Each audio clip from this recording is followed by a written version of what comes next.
दिल्लीचे मुख्यमंत्री व आम आदमी पक्षाचे राष्ट्रीय संयोजक अरविंद केजरीवाल यांची दारू घोटाळ्यामध्ये अंतरिम जामिनाची मुदत संपल्यानंतर ते आज रविवार दिनांक 2 रोजी तिहार जेलमध्ये परतलेले आहेत आणि त्यांचा जेलमधील मुक्काम वाढलेला आहे.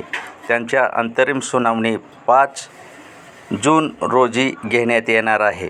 मी आप्पासाहेब शिरसाटे, झुंजार SCC 37 न्यूज, उस्मानाबाद वरून दिल्ली.